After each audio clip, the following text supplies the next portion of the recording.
2022년 1월 31일 월요일 새벽 기도를 하나님께 드리겠습니다. 본문 말씀은 창세기 46장입니다.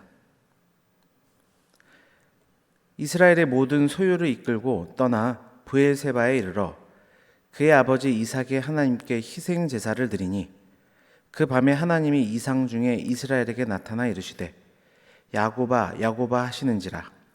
야곱이 이르되 내가 여기 있나이다 하매 하나님이 이르시되 나는 하나님이라 내 아버지의 하나님이니 애굽으로 내려가기를 두려워하지 말라. 내가 거기서 너로 큰 민족을 이루게 하리라.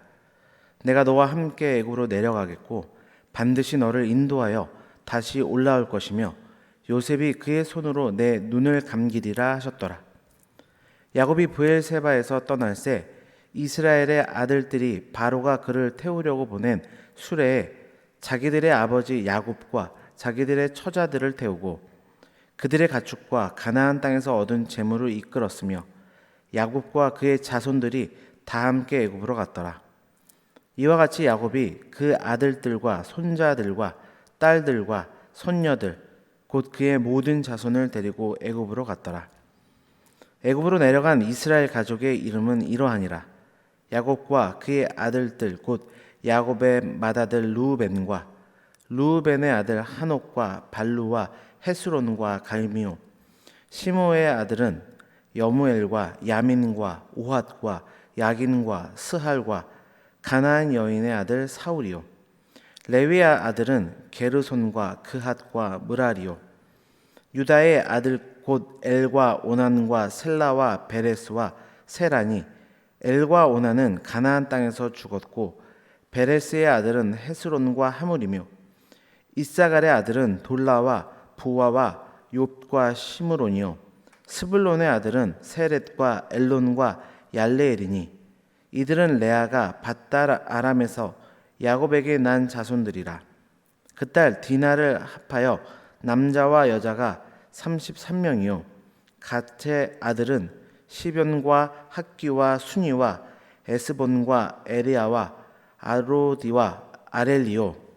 아셀의 아들은 임나와 이스와와 이스위와 브리아와 그들의 누이 세라며 또 브리아의 아들은 헤벨과 말기엘이니 이들은 라반이 그의 딸 레아에게 준 실바가 야곱에게 낳은 자손들이니 모두 16명이라. 야곱의 아내 라헬의 아들 곧 요셉과 베냐민이요. 애굽 땅에서 온의 제사장 보디베라의 딸 아스낫이 요셉에게 낳은 므낫세와 에브라임이요. 베냐민의 아들 곧 벨라와 베겔과 아스벨과 게라와 나아만과 에히와 로스와 뭇밉과 훔밉과 아르시니 이들은 라헬이 야곱에게 낳은 자손들이니 모두 14명이요. 단의 아들 후심이요. 납달리의 아들 곧 야스엘과 구니와 예셀과 실렘이라. 이들은 라반이 그의 딸 라헬에게 준 빌하가 야곱에게 낳은 자손들이니 모두 7명이라.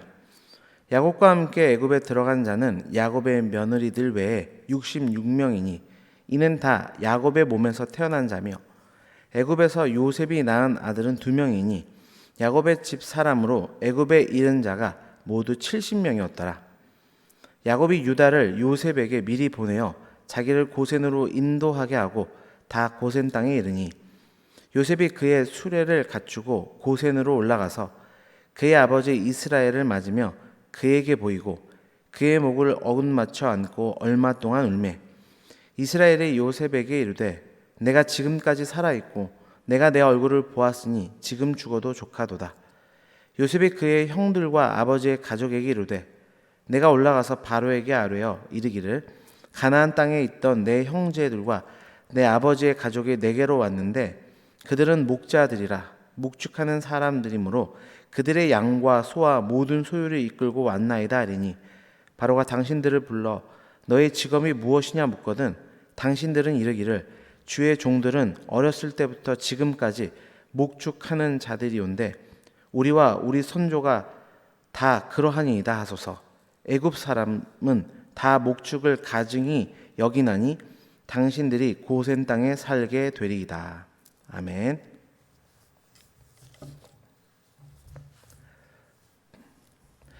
창세기 46장을 통해서 애굽으로 이주하는 야곱의 가족이라는 제목으로 하나님의 말씀을 증거하겠습니다.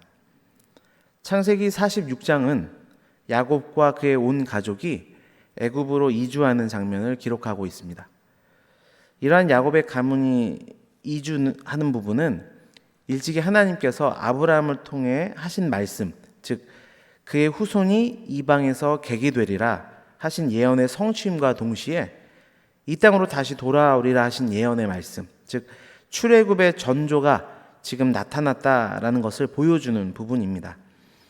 따라서 오늘 본문에 비록 어떤 극적인 스토리는 없지만 이런 거시적 관점에서 볼 때 매우 중요한 위치를 차지하는 장이라고 할 수 있겠습니다. 특별히 오늘 본문은 크게 세 부분으로 나누어 볼 수 있는데요. 야곱 가족의 애굽 이주의 이야기를 다루고 있는 1절부터 7절까지, 그리고 애굽으로 내려간 그들의 명단을 기록하고 있는 8절에서 27절, 마지막으로는 야곱과 요셉의 재회를 다루고 있는 28절에서 34절입니다. 각 단락을 나누어 살펴보고 그 가운데 우리에게 주신 하나님의 메시지를 붙들고 함께 기도하기를 원합니다. 첫 번째 단락에서 확인하길 원하는 하나님의 메시지는 성도는 모든 일에 하나님의 뜻을 먼저 살펴야 한다라고 하는 부분입니다. 1절을 보면 야곱은 자신의 모든 가축과 소유를 이끌고 그가 거주하던 헤브론 땅을 떠나 브엘세바로 갑니다. 그리고 그곳에서 하나님께 희생 제사를 드리죠. 특별히 브엘세바라고 하는 이 지역은 가나안 땅의 남쪽 경계가 되는 지역입니다. 그 말은 결국 야곱이 가나안 땅을 벗어나기 바로 직전에 하나님께 제사를 드렸다는 뜻인데요. 특별히 여기에는 중요한 이유 한 가지가 있습니다. 그것은 애굽으로 이제 이주하는 것에 대한 하나님의 뜻을 마지막까지도 다시 확인하고자 함이었음을 우리가 알 수 있는데요. 야곱은 할아버지 아브라함과 아버지 이삭을 통해서 하나님께서 자신의 택한 백성들을 애굽으로 내려가는 것을 엄격히 금지하셨다는 것을 이미 알고 있었습니다. 그렇기에 비록 가나안 땅은 지금 기근이 심하고 죽은 줄로만 알았던 가장 사랑했던 아들 요셉의 부름이 있는 상황이지만 떠나기 전에 무엇보다 하나님의 뜻을 묻기를 원했던 것입니다. 인생을 살아가다 보면 우리는 순간순간 선택의 문제들을 맞이하게 됩니다. 그럴 때 우리는 주변의 상황과 나의 감정을 의지해서 무엇을 결정하려 할 때가 많습니다. 그러나 성도는 무엇보다 하나님의 뜻을 최우선으로 살펴야 할 줄 믿습니다. 물론 무엇이 하나님의 뜻인지 쉽게 분간하기 어려운 것이 사실입니다. 어떤 길은 하나님의 뜻인 것처럼 보이지만 아닌 것도 있고, 때로는 하나님의 뜻이 아닌 듯 하지만 하나님의 뜻인 경우를 우리는 종종 경험하게 됩니다. 그렇기에 어떠한 구체적인 상황을 하나님의 뜻이라고 속단하기보다는 오늘 본문처럼 야곱이 하나님께 희생 제사를 드린 것처럼 하나님께서 허락하신 은혜의 방편인 예배를 통해서 하나님의 뜻을 찾고 간구하는 저와 여러분이 되시기를 주님의 이름으로 축원합니다. 그때 하나님께서 우리에게 친히 응답해 주시고 그 길을 인도해 주실 것입니다. 두 번째 단락을 통해서 살펴보기를 원하는 것은 택함을 받은 성도에 대한 하나님의 구원은 완전하다라고 하는 부분입니다. 해당 단락을 보게 되면 애굽으로 이주한 야곱의 가족 명단을 70명으로 소개하고 있는 것을 볼 수 있습니다. 그러나 이 70이라는 수에는 가나안 땅에서 죽은 사람들의 이름도 포함이 되어 있고, 또 반면에 야곱의 며느리들의 명단은 생략되어 있는 것을 볼 수 있는데요. 그러면서도 70이라는 수를 강조하고 있습니다. 그 이유는 성경은 그들의 이름을 소개할 목적으로 기록되어 있는 것이 아니라 하나님의 계획과 완전하신 섭리가 야곱의 모든 가족들에게 나타났다라고 하는 메시지를 주기 위함입니다. 그래서 완전을 상징하는 7과 10의 곱수인 70이라는 숫자를 사용한 것입니다. 이것은 결국 하나님이 택한 백성들은 예외 없이 다 구원을 받는다는 것을 보여주고 있는 부분입니다. 하나님의 언약의 후손인 야곱 안에 있는 모든 가족이 다 애굽으로 이주하여서 기근으로부터 구원을 얻었습니다. 이처럼 하나님의 영원한 언약의 후사이신 예수 그리스도 안에 있는 모든 성도 역시 멸망할 이 세상에서 구원받아 영원한 하나님 나라로 다 들어가게 될 것입니다. 계시록에서는 그 구원받을 성도의 수를 14만 4천으로 기록하고 있는데요. 이 역시도 같은 강조점을 가지고 있습니다. 충만수인 1000에 선택된 자의 수인 12를 2번 곱함으로써 하나님께서 택한 모든 백성은 한 사람도 예외 없이 구원을 받게 될 것이라는 분명한 메시지를 주고 있는 것입니다. 예수 그리스도를 믿는 그 믿음 안에 거하시는 모든 성도 여러분, 매일의 삶 속에서 늘 발견되는 나의 연약함 때문에 완전하신 하나님의 구원의 일들을 의심하는 일이 없기를 바랍니다.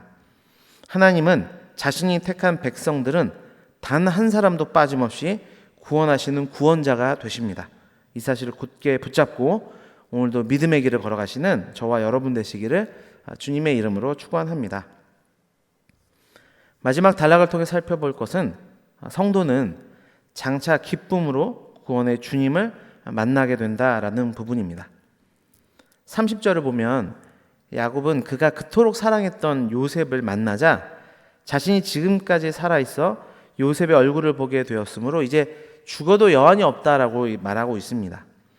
야곱은 그렇게 사랑하는 아들의 얼굴을 다시 본 것만으로도 그동안의 모든 고통과 한이 씻어짐을 당하는 것처럼 여겨졌고 행복과 기쁨을 누릴 수 있었다고 고백하고 있습니다. 우리 성도들은 장차 야곱이 요셉을 만난 것보다 더 기쁜 만남을 갖게 될 것입니다. 그것은 우리 주 예수님과의 만남입니다. 그때 주님께서 우리 이 땅에서의 모든 눈물을 닦아주시고 우리가 이 세상에서 당한 고통을 다 잊게 해주실 것입니다.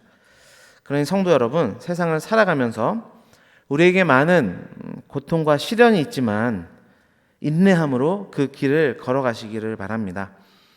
주님을 다시 만나는 날 주님께서 친히 우리를 영접해 주실 것이고 우리의 모든 고통과 눈물을 씻어주시며 영원한 기쁨으로 우리를 안내해 주실 것입니다. 그 참된 기쁨의 날을 소망하시며 오늘도 믿음의 길을 걸어가는 저와 여러분 되시기를 주님의 이름으로 축원합니다. 기도하겠습니다. 하나님 아버지, 참으로 감사합니다.